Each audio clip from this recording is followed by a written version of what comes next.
दृश्य सुनिए संत रामपाल जी महाराज के अमृत वचन। और जो अन्य तरीके से अव्यवहारिक तरीके से जो धन कमाएगा, उसके इकट्ठा करने में, संग्रह करने में जो पाप इकट्ठे हुए हैं वो उसके पास शेष रह जाएंगे, वो पैसा नहीं रहेगा। ये आप सोच लेना। यदि इस भक्ति मार्ग पर आपने आगे चलना है, परमात्मा के विधान पर कदम पे कदम रख के चलना, फिर आप देखना आपको कितनी सफलता मिलेगी।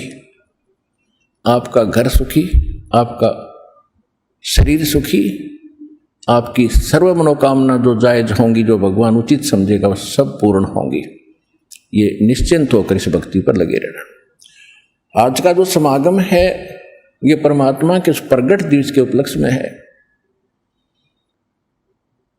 जो परमेश्वर स्वयं सतलोक से चलकर आते हैं, सहशरीर आते हैं भगवान, और सहशरीर फिर पूरा काम अपना करके वो सहशरीर चले जाते हैं। आज तक हमें कोई ये क्लियर करने वाला नहीं था, स्पष्ट नहीं कर पाया कि परमात्मा कौन है, कैसा है, कहाँ रहता है, उसके पाने की विधि क्या है, वो कैसे मिलता है, और जो विधि बताई जा रही है उसका प्रमाण कहाँ है कि उस साधना और विधि से किसी को वो स्थान प्राप्त हुआ हो जिसकी हमें आवश्यकता है। तो ये अभी तक बहुत बड़ी पहेली बनी हुई थी, तो अब परमात्मा ने स्वयं आकर ये सुलझाई है। वैसे तो परमात्मा परमेश्वर कबीर जी चारों युगों में आते हैं। सतयुग में सत सुकृत कह टेरा, त्रेता नाम मुनींद्र मेरा, द्वापर में करुणा में कहाया, कलयुग नाम कबीर धराया। चारों युग में संत पुकारे, और कूक कहा हम हेल रे, हीरे माणक मोती बरसे, ये जग चुगता ढेल रे। परमेश्वर कबीर जी बता रहे हैं कि मैं चारों युगों में आया हूं। सतयुग के अंदर मेरा सत्सुकृत नाम प्रसिद्ध रहा। त्रेता में मुनिंद्र ऋषि के नाम से परमात्मा कबीर जी प्रसिद्ध रहे पूरे युग में। द्वापर में उनका करुणा में नाम रहा, और कलयुग में उस परमात्मा का वास्तविक जो नाम है कबीर साहब, कबीर देव, अल्लाहू अकबर, ये पूरे कलयुग में यही रहेगा। वैसे प्रत्येक युग में परमात्मा अन्य रूपांतर करके भी आते रहते हैं, साधु संत का रूप बनाकर कहीं भी प्रकट हो जाते हैं। कुछ समय वहां रहकर अपनी प्यारी आत्माओं को सच्चा ज्ञान भक्ति दृढ़ करके वो फिर वहां से अदृश्य हो जाते हैं। फिर वो भक्त, वो संत जिनको भगवान मिलते हैं सीधे वो अपने से परिचित कराकर वापस छोड़ते हैं। वो संत भी उस परमात्मा के आंखों देखा गुणगान, उसकी महिमा का वर्णन किया करते हैं। आज आप जी को इस समागम के दौरान अधिकतर परमेश्वर कबीर जी की जानकारी दी जाएगी। वो परमात्मा कौन है, कैसा है, कहाँ रहता है, किसने देखा है। और एक काम कहा होता है अपने हिंदुस्तान के अंदर, कोई व्यक्ति कुछ बात कह रहा होता है तो उसको कहते हैं आप कौन से भगवान से मिलकर आए हो जो ऐसी बड़ी बड़ी बातें कर रहे हो।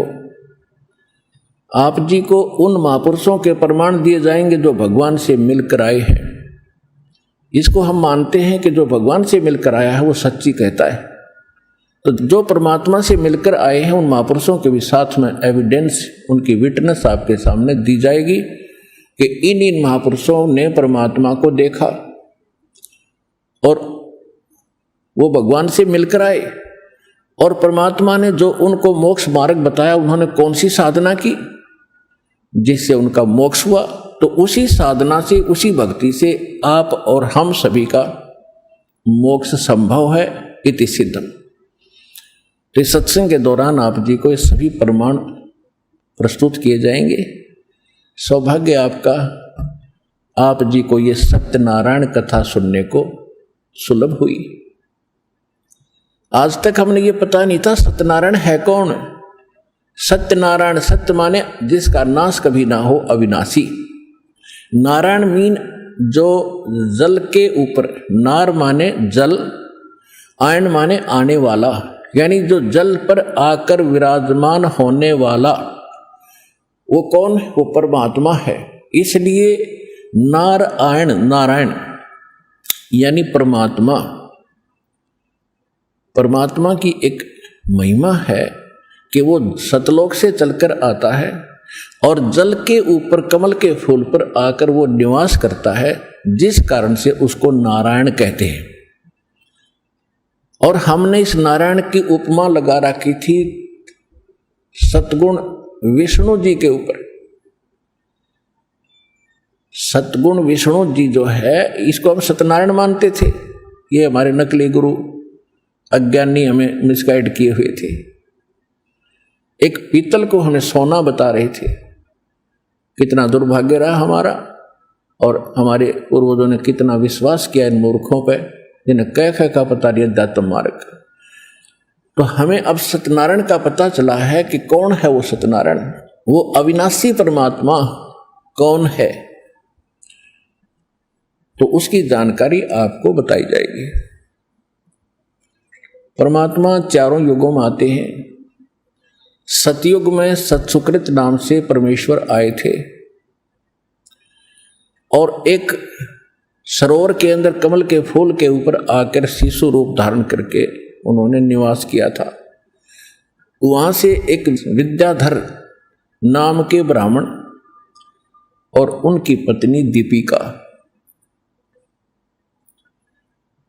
वो उस रास्ते से आ रहे थे जिस सरोवर में परमात्मा विराजमान थे। दोनों निसंतान थे। आयु लगभग 60-65 साल की हो चुकी थी, क्योंकि सतयुग में आयु लाखों वर्ष की होती थी। तो तब तक उनको कोई संतान प्राप्ति नहीं थी। वो सरोवर के शुद्ध जल को पीने के लिए उसके अंदर निकट पहुंचे तो बच्चे को पाया, घर ले आए। उन्होंने उसको पाला पोसा और 5 वर्ष के आयु से ही परमात्मा अपने जिस उद्देश्य को लेकर आते हैं उस ज्ञान का प्रचार प्रारंभ कर देते हैं। सतयुग में परमेश्वर ने 5 वर्ष की आयु में एक मनु नाम के एक ऋषि थे, मनु, स्वयंभू मनु बोलते हैं उनको, और उनके विषय में कहा जाता था कि बड़े विद्वान पुरुष थे, वेदों के बड़े ज्ञाता थे। परमात्मा की उनके साथ चर्चा हुई तो परमेश्वर ने कहा क्या कि मनु जी, परमात्मा कौन है, कैसा है? उनकी तो यही कहते हैं आगे पाछे नीम तले, इनकी वही बुद्धि सेट होती थी कि श्री विष्णु जी जो हैं ये सुप्रीम पावर हैं और यही परमात्मा है, अजरो अमर हैं। यही 3 रूप धारण करके ब्रह्मा रूप बनाकर सृष्टि उत्पत्ति करते हैं, विष्णु रूप बना करके ये सतिथि बनाते हैं, पालन पोषण करते हैं, शिव रूप धारण करके सबका विनाश करते हैं। और ये भी कहा करते थे कि अविनाशी हैं, अजरो अमर हैं। फिर उनसे पूछा जाता था कि परमात्मा मूलभूत रूप में कैसे हैं? तो कहा करते वो तो निराकार हैं, वो दिखाई थोड़ी देते हैं। समाधि लगाते हैं तो केवल परमात्मा का प्रकाश दिखाई देता है। और समाधि दशा में हमने देखा है श्री विष्णु जी ही हमें दर्शन देते हैं। ये काल कैसे छल करता है कि जैसे श्री ब्रह्मा जी, श्री विष्णु जी, श्री शिव जी ये तो सगुण देवता हैं, इनके सामने रहते हैं, ऋषियों के सामने खूब प्रकट होते हैं, इनको सब मालूम है क्योंकि इनकी दिव्य दृष्टि काम करती होती थी। सतयुग त्रेता कुछ द्वापर तक भी दिव्य दृष्टि ऐसा होता जैसे हम अपने घर बैठे चैनल में टीवी के अंदर, और यदि कहीं पर भी कोई कार्यक्रम हो रहा हो, किसी जैसे पार्लियामेंट के अंदर कोई सेशन चलता है तो मीडिया वाले डायरेक्ट दिखा देते हैं, तो हम घर बैठे देख लेते। ऐसे उनकी दिव्यदृष्टि होती थी, उन भगवानों को वहां बैठा भी देख लेते थे, कहाँ क्या कार्य कर रहे हैं, कैसे रह रहे। वो सामने भी होते थे।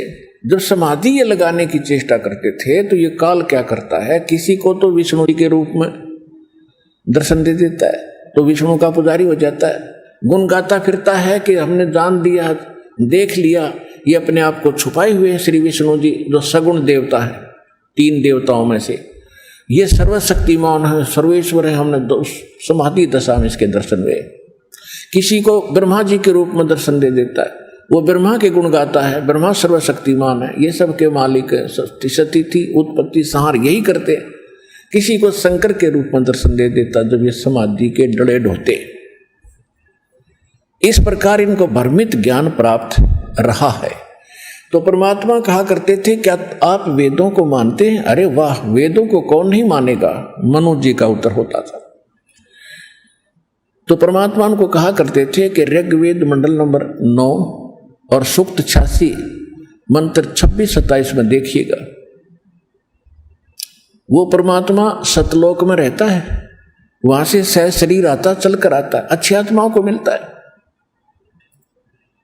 लेकिन कहते हैं राज तुझना सहज है, सहज त्रिया का ने, मान बढ़ाई ईर्षा दुर्लभ तजना। ये राज्य भी त्याग सकता है इंसान, और अपनी स्त्री का मोह भी त्याग सकता है, लेकिन मान बढ़ाई और ईर्षा को नहीं छोड़ सकता।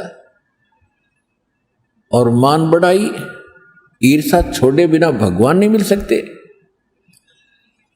तो इन ऋषियों के सामने ये 8 अड़गी मान बढ़ाई की हम ब्राह्मण, हम विद्वान पुरुष, सर्वश्रेष्ठ मानव, और ये क्या जाने कल का बच्चा। लेकिन उस समय परमात्मा भी ब्राह्मण ही कहलाते थे, क्योंकि ब्राह्मण के घर प्रवेश हो रही थी और ब्राह्मणों की बात उस समय सुनी जाती थी, अन्य को सुनता ही नहीं था। तो ये कहकर टाल देते थे कि ये विद्याधर का बालक मूर्ख है, ये पता नहीं कौन इसके कमबख्त पैदा हो गया है, इसकी बातें मत सुनो, ये तो ऊट पटांग बकवास करता है, सारी उल्टी बातें करता है, और खुद को ये भगवान कहता है। और परमात्मा कहा करते, जो उसमें कबीर देव लिखा ना तुम्हारे वेदों में, वो कबीर देव मैं ही हूं। लेकिन ये उनका गले बात उतरी नहीं, और परमेश्वर को वामदेव कहने लगे। वामदेव, वामदेव का अर्थ होता है उल्टा ज्ञान देने वाला देवता। वाम माने उल्टा, जैसे दाएं हाथ को कहते हैं सुल्टा हाथ, और बाएं हाथ को कहते हैं उल्टा बामा।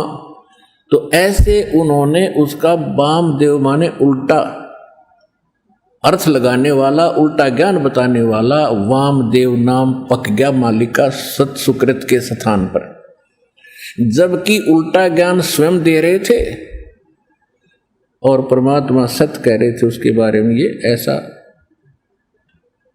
अपना मन गढ़ंत कहानियां बनाकर मालिक की बात मानी नहीं। फिर भी परमात्मा उनको लज्जित बहुत करते थे, शर्मिंदा बहुत करते थे, सभा में खड़े हो जाते थे कि झूठ बोल रहे हो पंडित आप, ऋषि जी आप गलत बोल रहे हैं। परमात्मा वेदों में कोई और लिखा है, उस नर आकार लिखा है, मनुष्यवत लिखा है। लेकिन उस समय इन वेदों को पढ़ने वाले चंद ऋषि होते थे और उनकी रोजी रोटी और प्रभुता उनके साथ अड़ी रही। भगवान के सत्य को उन्होंने स्वीकार नहीं किया। त्रेता में परमात्मा आए थे मुनिंद्र ऋषि के नाम से। अब आपको संक्षिप्त सा विवरण दे करके पिछला, फिर कलयुग के अंदर जो मालिक आए थे उसकी जानकारी, वो लीलाएं आपको अधिक सुनाई जाएंगी, क्योंकि वो तो आज प्रत्यक्ष है हमारे सामने। उन घटनाओं की जो लीला की थी दाता ने, आज भी हमारे पास उनके अवशेष बचे हैं और हमें आसानी से विश्वास हो सकता है कि परमात्मा कैसी लीला करता है और वो कौन है। तो जब परमात्मा त्रेता युग में आए थे, मुनिंद्र ऋषि के नाम से मालिक प्रसिद्ध हुए। उस समय वही सतयुग वाली जो आत्मा विद्याधर की थी, वही आत्मा वेदविद ब्राह्मण के रूप में जन्म हुआ और वही दीपिका नाम की उसकी पत्नी, सूर्या नाम की उसकी पत्नी बनी। उस जीवन में भी वो निसंतान थे। उनको भी परमात्मा त्रेता युग में भी ऐसे ही जल के अंदर कमल के फूल पर शिशु रूप में प्राप्त हुए। और जब भी परमात्मा जिस युग में आते हैं, उनकी लीला कंवारी गायों से, उनकी परवरिश की लीला कंवारी गायों से होती है, अन्यथा वो टच नहीं करते किसी दूध को, जल को, आहार को। फिर कंवारी गायें लाई जाती है, उस पर परमात्मा का आशीर्वाद होता है, वो दूध देने लगती है। जब वो दूध पीते हैं, और वो दूध आता कहाँ से है? सतलोक से आता है। तो इस प्रकार प्रत्येक युग में मालिक की परवरिश की लीला हुई। जब परमेश्वर मुनिंदर नाम से आए हुए थे, धीरे धीरे बड़े हुए। 5 वर्ष की आयु से ही उन्होंने सब विद्वानों के छक्के छुड़ाने शुरू कर दिए। लेकिन इन ऋषियों और ब्राह्मणों का एक स्वभाव बना रहा कि हमसे उत्तम कोई नहीं, जबकि परमात्मा भी ब्राह्मण कुल में ही थे, त्रेता में भी। लेकिन उन्होंने उसको बालक बताया, और बालकपन से ही मालिक ने उनके छक्के छुड़ा दिए, सच्चा ज्ञान कहा। तो सभी को ये कहने लगे, ये बालक तो मूर्ख है, इसको पता ही नहीं, अभी कोई इसने शिक्षा प्राप्त की नहीं है, ये अभी ऐसे उठपटांग बकवास कर रहा है। जिस कारण से अन्य ब्राह्मणों ने भी उसको अनदेखा कर दिया। फिर भी परमात्मा की लीला अलग रही है। अपनी प्यारी आत्माओं को किसी न किसी तरीके से उनको भक्ति युक्त करते रहे हैं, और जिस कारण से हम आज तक परमात्मा की चाह और तड़प में भटकते रहे। ये उस परमात्मा की देन रही, नहीं तो काल चाहता है कि ये नास्तिक हो जाए, भक्ति में इनकी रुचि रहे नहीं। ऐसे भक्ति, ऐसा ज्ञान और ऐसा समाधान बता दिया जाता है कि भक्ति करते करते भी हानियां होती रहेंगी, कुछ दिनों के बाद सब नास्तिक हो जाएंगे। लेकिन सतयुग त्रेता द्वापर में पुण्यकर्मी प्राणी जन्म लेते हैं, वो चाहे कुछ भी साधना कर रहे हैं, किसी भी देव की कर रहे हैं, लेकिन उनके पुण्य मिल रहे होते हैं प्रारब्ध के, और वो मान बैठते हैं कि हम जो पूजाएं कर रहे हैं इससे हमें लाभ हो रहा है, या भूल लगी रही अभी तक। अब कलयुग में आके वो बात स्पष्ट होनी थी, क्योंकि हमारे पुण्य तो समाप्त हो लिए, जो विशेष पुण्य थे वो समाप्त हो गए, बहुत कम शेष बचे। और अब हम साधना भी करते हैं और हानि ज्यों की तो हो रही है, और उन्हीं देवताओं को पूज रहे हैं जो परंपरागत हमारे पूर्वज पूजते आए। आज हमारी दुर्गति शुरू होगी उन्हीं साधनाओं को करते करते। फिर हम कहीं और दौड़ते हैं और भागते हैं, किसी संत के पास जाते हैं। तो इससे सिद्ध हुआ कि जो साधना आपकी परंपरागत थी वो नकली थी, यूजलेस थी, आपको कोई लाभ दे नहीं रही थी। और फिर भी कर रहे थे, क्योंकि पहले पुण्यात्माएं थी, उनकी पुकार सुनते थे, क्योंकि उनके प्रारब्ध में, पुण्यों में वो लिखा होता था, उसको दे देते थे। वो मान लेते थे कि हम जो पूजा जिस देव इष्ट की कर रहे हैं, चाहे कोई समाधि पूज रहे हैं, उसने हमें लाभ दे दिया। और अब कलयुग में मालिक को पता था कि ये भी समस्या हल हो जाएगी, ये पूज पाज के छक लेंगे और कोई लाभ होगा नहीं, फिर ये भटकते फिरेंगे और ठग लेंगे सब संत इनको। तब मेरा दास जाएगा, 5505 जो वर्ष बीत जाएंगे कलयुग का, सबको सुख देगा, पहचान बता देगा हु इज गॉड, और क्या करता है भगवान, ये सुख देता है भगवान जिसको हम भूल चुके थे।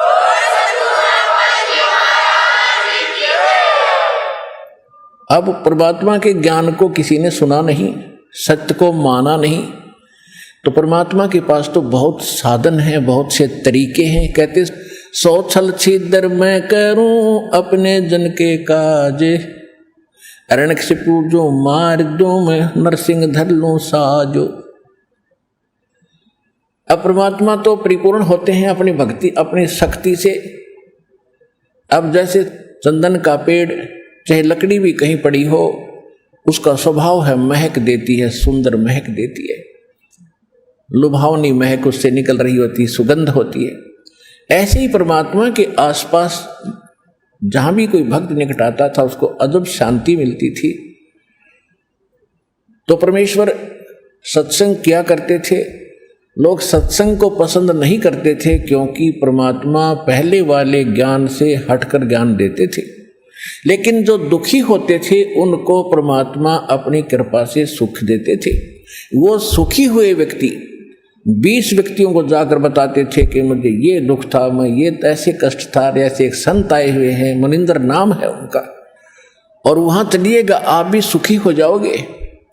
ऐसे हजारों की संख्या में परमात्मा से इस लाभ को प्राप्त करके बड़े सुखी हुए। उन्होंने जगह जगह जा करके परमात्मा की महिमा बताई कि मुनिंदर नाम के ऋषि स्वयं परमात्मा आए हैं, स्वयं भगवान आए हैं।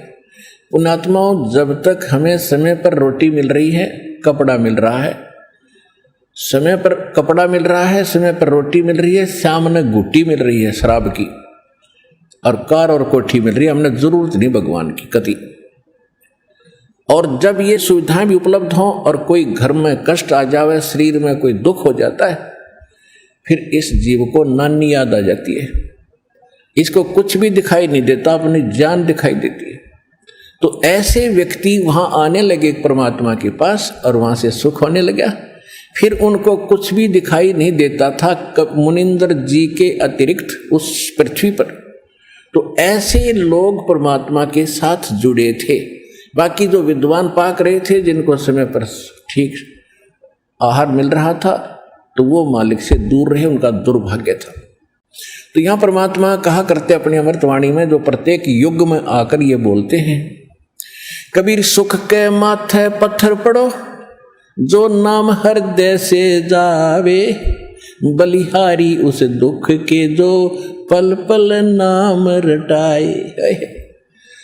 परमेश्वर कहते हैं कि आग लगाए से सुख के जो भगवान से दूर करे।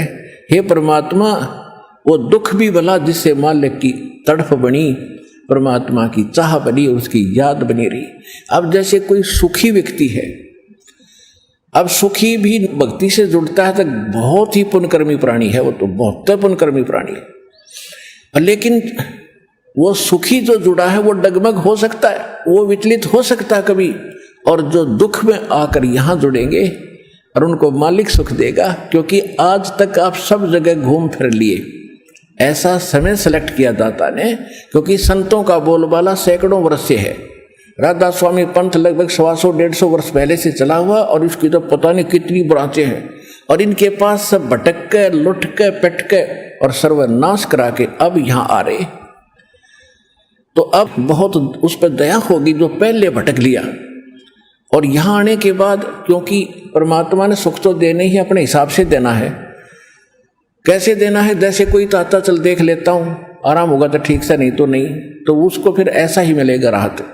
और जो कति सच्चे दिल से समर्पित होकर के भी कहीं मुझे तो ठिकाना रहा नहीं, और फिर रोए मालिक के चरणों में, प्रतिदिन देखना उसको कितना सुख मिलेगा।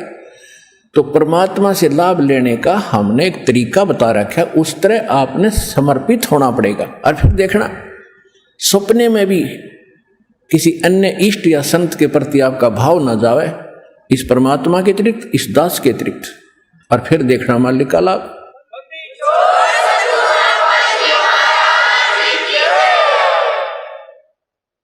तो ये कहने से नहीं बनेगा, सोचने से नहीं बनेगा। इसके लिए हम ज्ञान देते हैं उस परम पिता को, परमात्मा सिद्ध करते हैं और प्रमाण देते हैं। वो प्रमाण आपको चारों तरफ से बाध्य कर देंगे कि पृथ्वी पर ना कोई और भगवान है और ना ही ऐसा पृथ्वी पर ज्ञान है। और फिर समाधान, ऐसे प्रमाणित मंत्र जिन महापुरुषों का मोक्ष हुआ उन्होंने यही जाप किया। तो इन सब से फिर आपका भावना अपने आप बनेगी, निसंशय हो जाओगे, डाउटलेस हो जाओगे। फिर अपने पृथ्वी पर कुछ दिखाई नहीं देगा। और फिर देखना भगवान के हाथ रोजाना लाभ देना, सपने में भी सुख देगा, जागृत का तो कहना ही क्या। तो ये ऐसा परमात्मा है।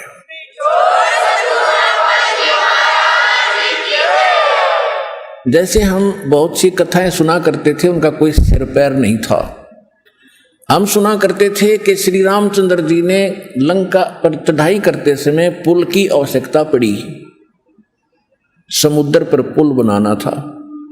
हम ये भी सुनते थे कि 3 दिन तक भगवान श्री रामचंद्र जी समुद्र के अंदर घुटनों पानी में हाथ जोड़े याचना करते रहे कि हे जल्दी, हे सागर राज, मुझे रास्ता दे दो, मैं बहुत दुखी हूँ, मेरी पत्नी को लंका का राजा रावण उठा ले गया है और उसको बहुत सता रहा है, उस पर चढ़ाई करनी है, हमने उसको बहुत प्रार्थना कर ली है, वो लौट आने को तैयार नहीं है। जब 3 दिन तक समुद्र ने उसको रास्ता नहीं दिया तो तब श्री रामचंद्र जी ने लक्ष्मण से कहा था कि लक्ष्मण मेरा अग्नि बाण दे, ये लातों के भूत बातों से नहीं मानते।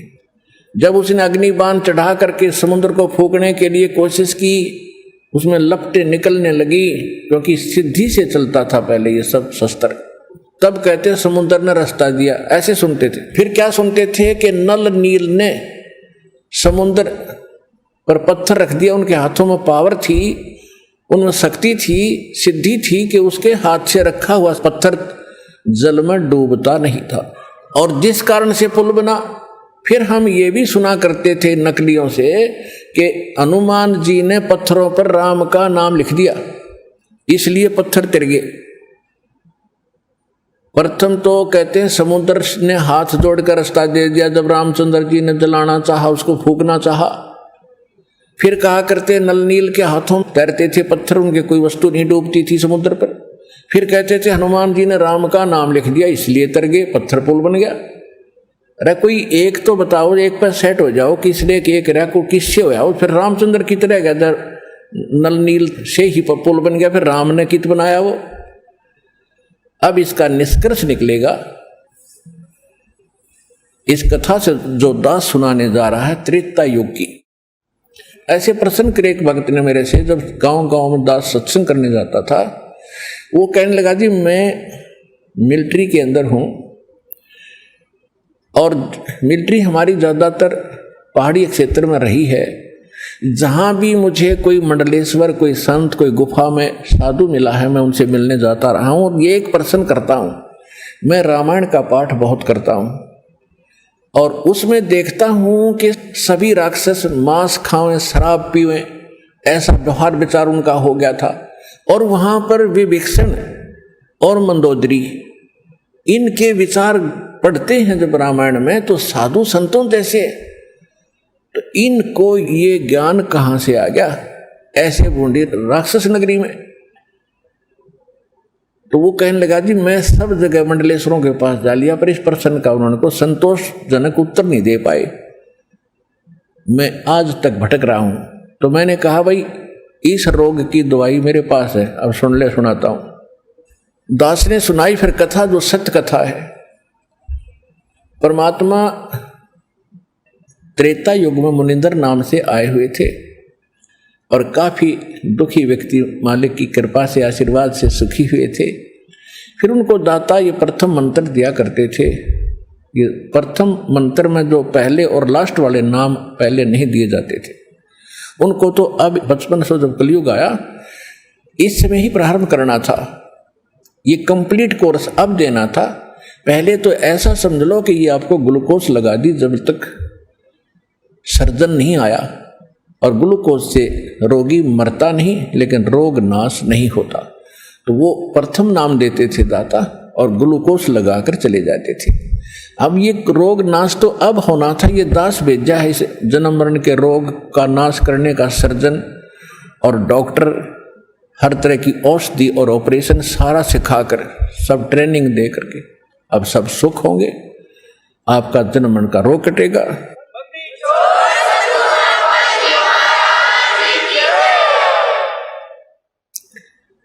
एक समय परमात्मा एक दरिया के किनारे सत्संग कर रहे थे।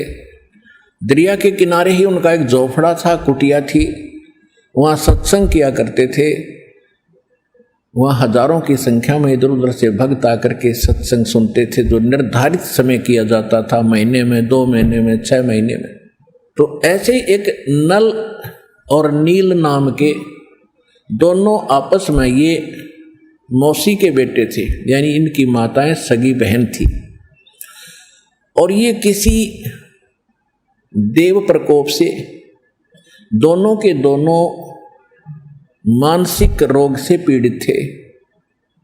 शरीर में भी बहुत पीड़ा रहती थी, जिसकी उपचार के लिए वेदों के अतिरिक्त साधु संतों से भी आशीर्वाद प्राप्त इन्होंने खूब किए थे।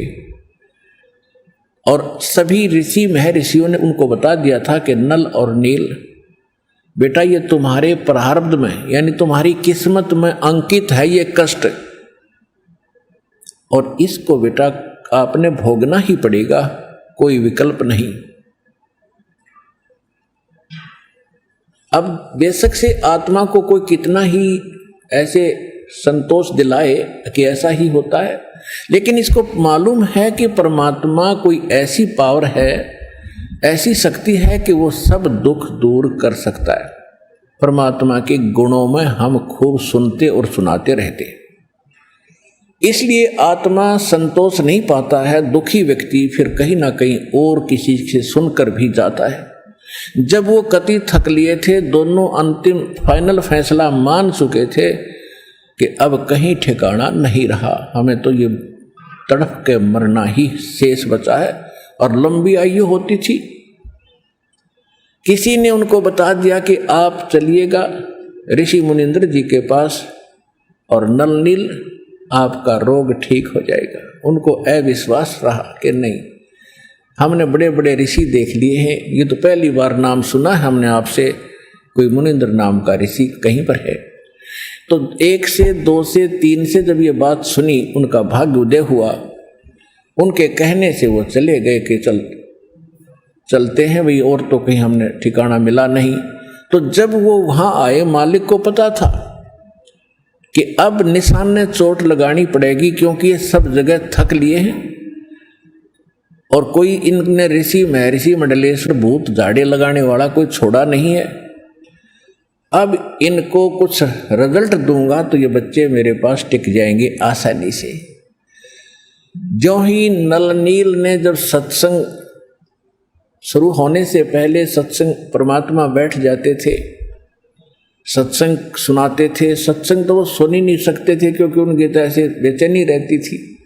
और जो ही मालिक के पास आए, दोनों चरणों में मत्था टेका और परमात्मा ने दोनों के सिर पे हाथ आशीर्वाद भरा रखा, उनका तुरंत रोग छू मंतर हो गया और ऐसे हो गए जैसे कभी पीड़ा थी ही नहीं किसी प्रकार की। अब दोनों की आंखों में आंसू आ गए, चरणों में लिपट गए और कहा, हे परमात्मा, हम तो बहुत जगह कष्ट उठा चुके थे, हमने पृथ्वी पर कोई जहाँ तक हमारी पहुँच थी हमने कोई ऋषि महात्मा नहीं छोड़ा।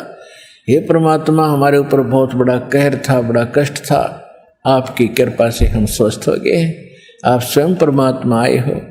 फिर उन्होंने सत्संग सुना। परमात्मा ने कहा, बेटा ये तो एक अस्थायी लाभ है, अभी तो और भी आपके भाग्य में और आपके संचित पाप कर्मों का ढेर लगा पड़ा है, उसके लिए भी औषधि बताऊंगा, वो मंत्र दीक्षा आपको दूंगा, आप वो लीजिएगा।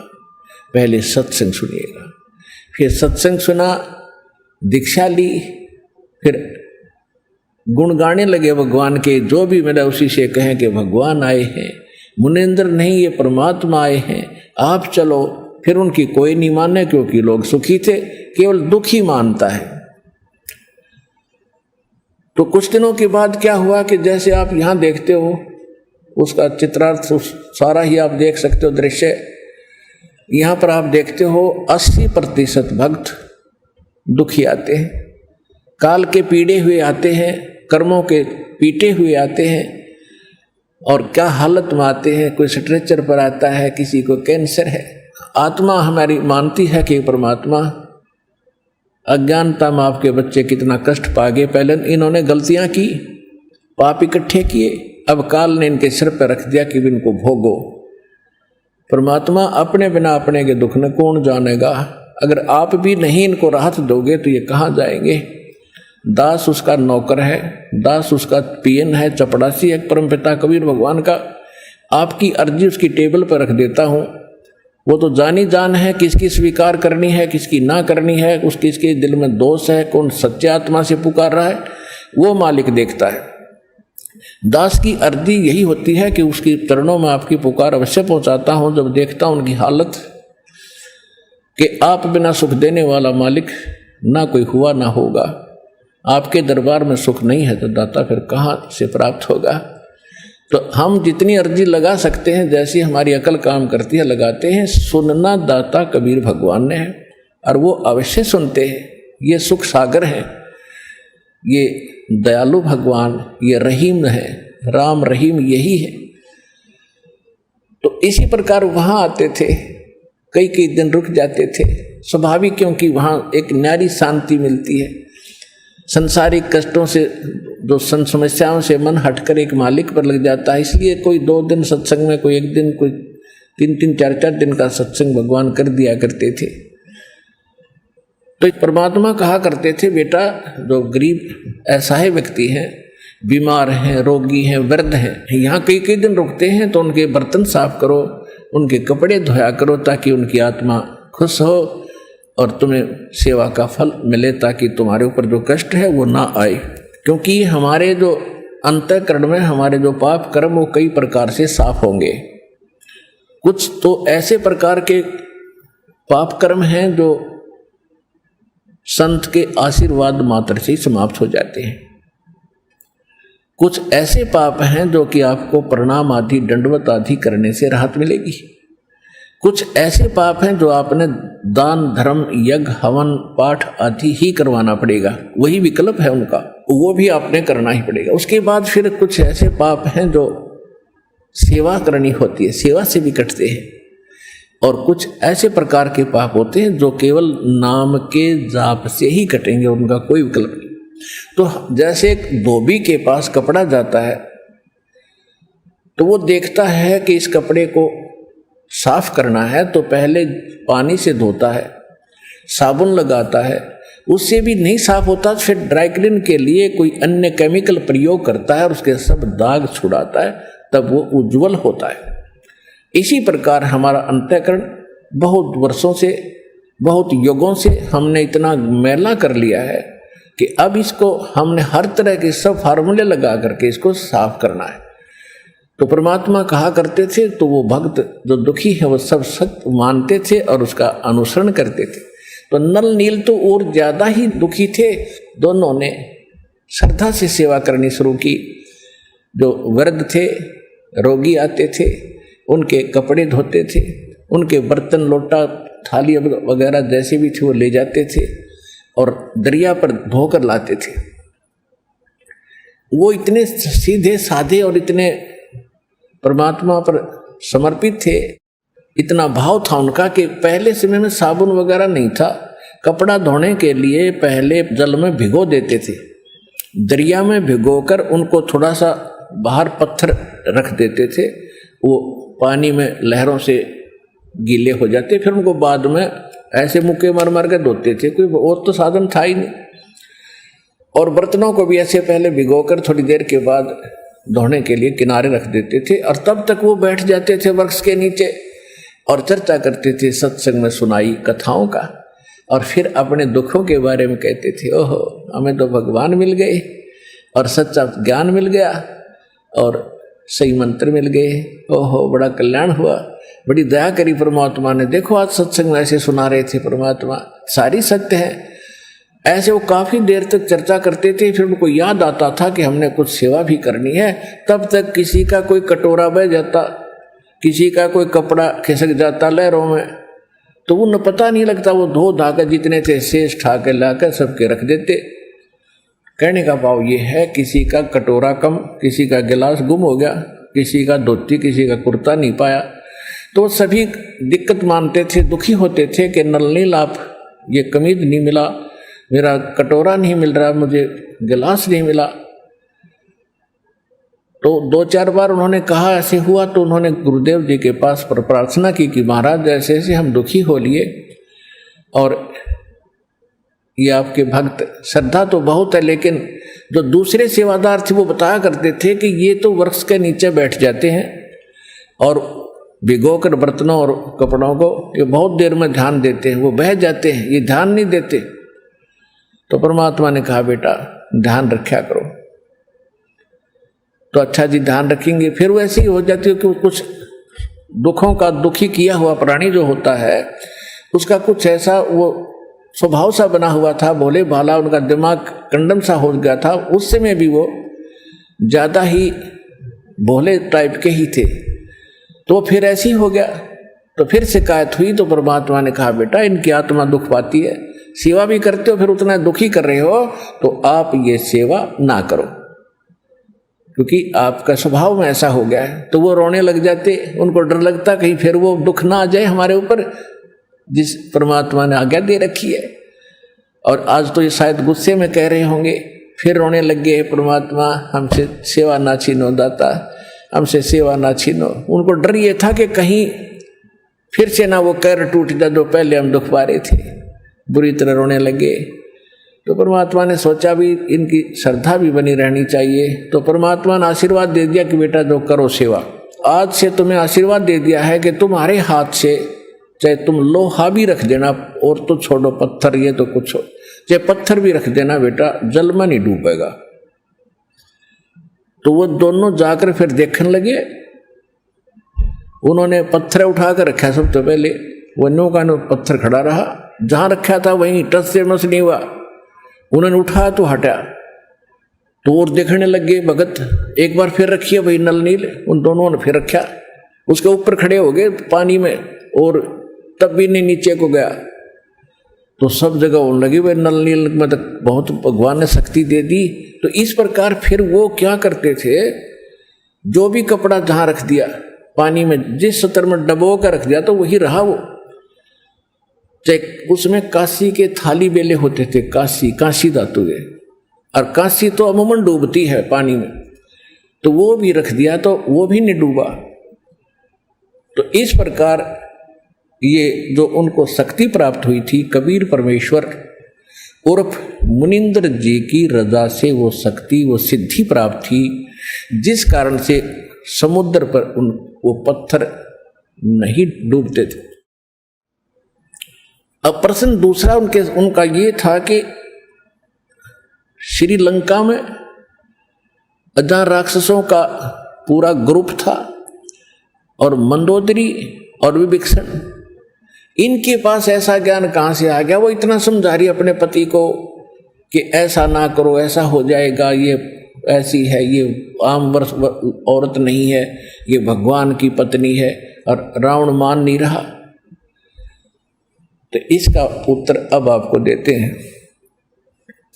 परमेश्वर जब कबीर जी मुनिंदर नाम से त्रेता में आए हुए थे, इनका अपना विधान है, गोता मारूं स्वर्ग में और जा बैठूं पाताले, गरीबदास ढूंढता फिरूं अपने हीरे मोती लाले। अब 100 साल छिदर मैं करूं अपने जन के काजे, अरणक से पूजो मार दूं मैं नरसिंह धर लूं साज। न जाने के रूप बना लूं अपने बच्चे के लिए। तो परमात्मा एक साधु ऋषि रूप में थे ही, श्रीलंका में पहुंच गए, और वहां पर एक चंद्र विजय नाम का एक भाट था, भाट, और उसके परिवार में पुत्र पुत्री, पुत्र वधू, पत्नी, कुल मिलाकर 16 सदस्य थे। और जो चंद्र विजय भाट था वो रावण के पास जाता था। ये भाट लोग क्या करते थे कि अपनी रोजी रोटी के लिए राजाओं के पास जाते थे, राजा लोगों का वो मनोरंजन कराते थे, रिक्रिएशन कराते थे, ऐसे उनके गुण गाते थे, आप राजाधिराज हो, आपके राज में सब सुखी हैं, आपका बड़ा गुणगान हो रहा है, आप बड़े महापुरुष हो, और कुछ चुटकुले आदि सुनो कर उनको प्रसन्न रखते थे, गाने गुने गाते थे, गीत सुनाते थे, और राजा लोग उनको उसके प्रतिफल में कुछ इनाम दे देते। इसी प्रकार उसकी पत्नी का नाम था करमवती, और वो मंदोदरी रानी के पास जाती थी, रानी का मनोरंजन कराती थी, ऐसे बूढ़ी अच्छी कहानी कथा सुनाकर, अश्लील बातें सुनाकर रानी को खुश रखती थी। रानी उसको इनाम दे देती थी मंदोदरी। इस तरह उनका गुजारा निर्वाह चल रहा था। एक दिन परमात्मा उस चंद्र विजय भाट के घर से थोड़ी सी दूरी पर, पहले जंगल बहुत होते थे, यानी वन बहुत होते थे, और वनों में ही कहीं कहीं झोंपड़ी सी सबकी अलग अलग होती थी। एक वृक्ष के नीचे उस रास्ते में बैठ गए जहां से चंद्र विजय सुबह सुबह फ्रेश होने के लिए जाता था। और उस समय वो साधु संतों को बड़ा देखकर खुश होता था। चंद्र विजय पिछले संस्कार होते हैं, आदमी किसी भी जाति विशेष में जन्मा है वो उसके संस्कार हैं, लेकिन जो भक्त है, भक्ति बीज पलटे नहीं, चाहे पलट जाओ ब्रह्मांड। तो भक्ति की आस्था उसके अंदर न्यारी थी। बेशक से सारा दिन बकवाद ही सुनता और सुनाता था, लेकिन भक्ति वाले लक्षण भी उसके अंदर विद्यमान थे। साधु देखे, चरणों में मत्था टेका, और हे भगवान आज बड़े भाग्योदय हुआ, मेरा ऋषि जी के दर्शन आज सुबह सुबह हुए, हम दास के लिए कोई सेवा बताओ, हमारे घर पर चलिए भगवान, आज तो बड़ा सौभाग्य मेरा। तो परमात्मा को वो घर ले आए। परमात्मा गए इसलिए थे, उनके झोपड़ी के सामने बैठ गए और लगे सत्संग सुनाने। चंद्र विजय ने तो उसी दिन दीक्षा ले ली, लेकिन परिवार के सदस्य कहने लगे महाराज हम अभी नहीं मानेंगे आपकी बात, हम तो भगवान शंकर के पुजारी हैं, क्योंकि रावण राजा शंकर का पुजारी था तो जनता ने तो होना ही था, हम अभी नहीं मानेंगे आपकी बात को। परमात्मा फिर गए, कभी कभी रह रह कर जाते रहे, कथा सुनाते रहे। फिर घर में सुख होने लगे जो पहले शंकर जी की पूजा से नहीं हो रहे थे। फिर धीरे धीरे 16 के 16 सदस्यों ने वह दीक्षा प्राप्त कर ली। अब पहले तो वो कर्मवती जाती थी मंदोदरी के पास, तो कैसी बकवाद सुनाया करती थी। आइए अब हम उन श्रद्धालुओं के अनुभव जानते हैं जो जगत गुरु तत्वदर्शी संत रामपाल जी महाराज जी से दीक्षा प्राप्त कर चुके हैं तथा उनके द्वारा बताए गए भक्ति मार्ग पर चल रहे हैं। नमस्कार सर। सच साहेब। सर क्या नाम है आपका? मेरा नाम प्रेमनारायण दास, जिला हरदा, ग्राम झाड़पा का रहने वाला हूँ। सर संत रामपाल जी महाराज से नाम दीक्षा आपने कब ली? संत रामपाल जी महाराज से नाम दीक्षा हमने 21 अप्रैल 2013 को ली। सर संत रामपाल जी महाराज से नाम दीक्षा लेने से पहले आप क्या भक्ति साधनाएं करते थे? हाँ, संत रामपाल जी महाराज से नाम दीक्षा लेने से पहले हम अन्य देवी देवताओं की भक्ति करते थे। इसके बाद में फिर हम राधा स्वामी पंथ में चले गए, 4 साल वहाँ भक्ति की हमने। इसके बाद हम डॉक्टर श्रीमालिया में चले गए, वहाँ हमने 2-3 साल भक्ति की। फिर उसके बाद में हम अड़गड़ानंद जी में चले गए, फिर हमने 3-4 साल वहाँ भक्ति की। फिर आशुतोष महाराज जी में चले गए।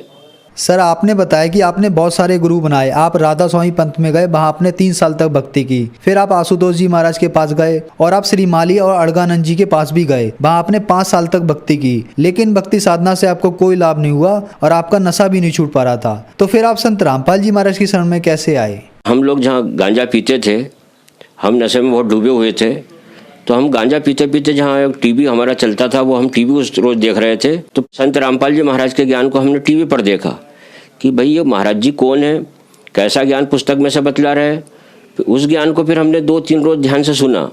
ध्यान से सुनने के बाद हमको जो उनके संपर्क नंबर टीवी पर आते हैं, वहाँ हमने संपर्क नंबर पर फ़ोन लगाया, हमारा पता दिया। वहाँ से फिर हमारे को ज्ञान गंगा पुस्तक मिली। फिर हमने उस पुस्तक को पढ़ा। उस पुस्तक के ज्ञान को पढ़ने के बाद हमको ऐसा लगा जैसे हमारे नीचे से ज़मीन सरक गई हो। ऐसा ज्ञान हमने कभी सुना नहीं, हमको किसी ने बताया नहीं, हमने देखा नहीं। एक एक परमात्मा ने उस पुस्तक में ऐसे ऐसे प्रमाण दिए हैं कि वो प्रमाण देख के हम हक्का बक्का भूल गए। हमारे को फिर ऐसा लगा कि हम गलत जगह भक्ति कर रहे हैं, हमारे को बिल्कुल तत्काल जाना चाहिए। तो हमने फिर परमात्मा का वहाँ से सब नाम पता वहाँ का सब हमको वो हुआ। फिर हमने रिजर्वेशन करवाया। फिर हम मालिक के दरबार में वहाँ सतलोक आश्रम बरवाला पहुँचे। वहाँ पर रामपाल जी महाराज ने हमारे को नाम दीक्षा दी। सर हमने सुना है कि जो भी श्रद्धालु संत रामपाल जी महाराज से नाम दीक्षा लेते हैं उनको बहुत सारे लाभ प्राप्त होते हैं। तो क्या संत रामपाल जी महाराज से नाम दीक्षा लेने के बाद आपको भी कुछ लाभ प्राप्त हुए? संत रामपाल जी महाराज से जुड़ने के बाद में मेरे को इतने लाभ हुए कि मैं मानसिक रूप से बहुत परेशान था, आर्थिक रूप से भी बहुत परेशान था। संत रामपाल जी महाराज जी का जब मेरे को ज्ञान मिला, इससे पहले मैं दारू पीता था। काफ़ी समय में 4-8 साल दारू पीता रहा। दारू पीने के बाद में मैं गांजे में डूब गया। गांजे में मैं इतना डूब गया कि मेरे को ध्यान नहीं रहा कि मैंने 8 साल के लगभग में सुबह कब खाना खाया होगा। शाम को 1-2 रोटी खा लेता था, तम्बाकू, सुपारी, बीड़ी, जो भी पूरा नशा था मैं इसमें इस कदर डूबा हुआ था कि मैंने कभी होश में, मेरे को ध्यान नहीं है कि मैंने कभी होश में इस दुनिया को देखा हो। मेरे को ऐसा लग भी नहीं रहा था कि मैं इस दुनिया को होश में देख पाऊंगा, क्योंकि मैं बिल्कुल मरने की कगार पे आ गया था। पूरा शरीर से भी सूख चुका था। मेरी परिस्थिति भी इतनी बदल गई थी, कम से कम मैं 8-10 एकड़ इस बीच में ज़मीन बेच चुका हूँ। पूरा बर्बाद हो गया था। मेरे पास ज़मीन होने के बावजूद भी मैं टूटे हुए मकान में रहता था। बहुत ऐसा टूटा हुआ मकान था कि मैं अब आपको क्या बताऊं। संत रामपाल जी महाराज से दीक्षा लेने के बाद मालिक ने मेरे को आर्थिक, आध्यात्मिक और मानसिक, भौतिक सारे लाभ, परमात्मा ने इतने लाभ दिए, मैं आपको क्या लाभों को गिनाऊं। उनके लाभ से मैं आज आप लोगों के सामने खड़ा हूं। आज मेरा पूरा परिवार जो है मालिक की दया से नाम लिया हुआ है। मेरी 2 बेटियां हैं, एक छोटा बालक है, भगतमती है, माताजी है। हमारा सबका सब परिवार आज इतना सुखी हो गया कि हम नहीं जानते कि उस गांव में हमसे ज़्यादा कोई सुखी होगा। मेरा सब कुछ बदल गया। मेरे को देखने वाले लोगों को आश्चर्य होता है कि इतना बिगड़ा हुआ आदमी जो मरने वाला था, मरने की हालत में मैं था, मालिक ने मेरे को वहाँ से खींच के लाए हैं। क्योंकि मेरा भाई एक पहले ही नशे में ख़त्म हो चुका था। उसकी भी 4 गुड़िया, 2 गुड़िया मेरी थी। पिताजी हमारे पहले ख़त्म हो गए थे। हमारा घर बिल्कुल ऐसे गर्त में डूबा हुआ था कि मेरे अलावा एक छोटा सा बालक था।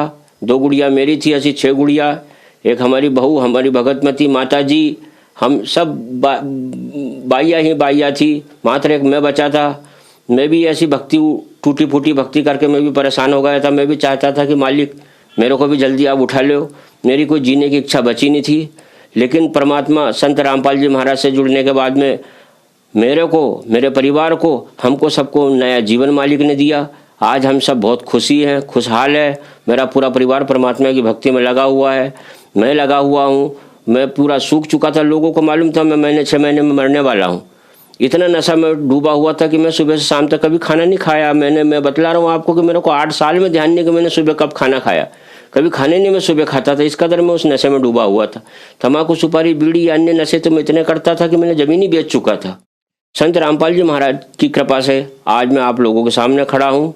किसी तम्बाकू, बीड़ी, सिगरेट, गांजे किसी के पास न जाता हूँ, न बैठता हूँ, न उसका कोई नाम लेता हूँ। संत रामपाल जी महाराज की कृपा से मेरा पूरा नशा छूट चुका है।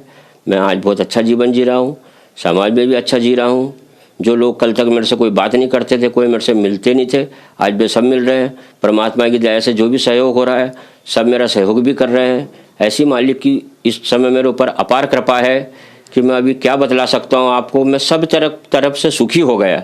जितने तरफ से दुनिया में मैं दुखी था, मालिक ने सब सुख मेरे घर में भर दिए। मेरे ऊपर कर्जा भी था, मकान भी टूटा हुआ था। संत रामपाल जी महाराज की शरण में गया।